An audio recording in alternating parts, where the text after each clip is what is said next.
Hello guys, welcome back to my channel. আর তোমরা দেখছো অশ্রুপা ব্লগস। আশা করি তোমরা সবাই ভালো আছো অ্যান্ড আমি অনেকটা ভালো আছি। আর আজকে আমাদের বাসাতে গেছে কালকে গিয়েছিল মনসা বিশ্বকর্মা পুজো, তোমরা সবাই জানো, আমি আগের ভিডিওটাতে বলেছিলাম। আর আজকে দশমী, সবাই এখানে বসে আছি আমরা সবাই। আর এদিকে হয়ে যাচ্ছিল রান্না, আমার কাকা শ্বশুর ছোটোর জন্য উনি রান্না করছেন। আর এদিকে আমরা করে নিচ্ছিলাম মাকে বরণ, বিসর্জনের জন্য নেওয়া হবে এখন। এখানে আমি বরণ করছিলাম সবার সাথে গিয়ে। শাড়ি উড়ি পরে নিয়েছি, আমি শাড়ি পরে গিয়েছি। তারপরে এদিকে বিশ্বকর্মা ঠাকুরকে আবার বরণ করা হচ্ছে। প্রথম মনসা ঠাকুরকে বরণ করা হয়েছিল, এখন ওনাকে মিষ্টি মুখ করানো হচ্ছে।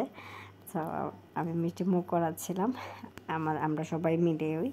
সো তারপরে এখন অষ্টনাগ নয়নাগ যে আছে ওনাদেরকে মিষ্টি মুখ করানো হবে। তারপরে এখানে খেলা হয়েছিল সিঁদুর খেলা, সবাই আমাকে সিঁদুর দিয়ে পুরো ভরিয়ে দিয়েছেন।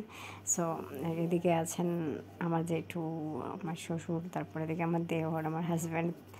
সো সবাই মিলে এখানে প্রিপারেশান নিচ্ছিলেন। মাকে ঘর থেকে বের করা হবে, বিসর্জনের জন্য নিয়ে যাওয়া হবে। তো এদিকে বিসর্জনের জন্য নিয়ে যাওয়া হচ্ছিল। তারপর আমরাও যাচ্ছিলাম সবাই পেছন থেকে। উনি হচ্ছেন আমার ছোটো পিসি শাশুড়ি, আর আমরা সবাই যাচ্ছিলাম। সো তারপরে ওই যে কাশি টুসি বাজানো হচ্ছিল, আর মাকে খই দেওয়া হচ্ছিল। আর আমরা সবাই যাচ্ছি। সো একজন দুজন করে যাওয়া হচ্ছিল, পুরো লাইন হয়ে গিয়েছে। আমাদের বাসারই সবাই, কিন্তু বাইরের কেউই ছিল না, সবাই আমাদের বাসারই। সো এদিকে নিয়ে নামানো হচ্ছে বিসর্জনের জন্য।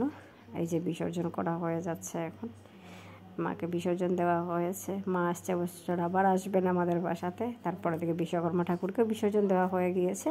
তারপর আমরা সবাই চলে আসছিলাম বাসাতে। তো আজকের ভিডিওটা এই পর্যন্ত, সবাই ভালো থেকো, টাটা গাইজ।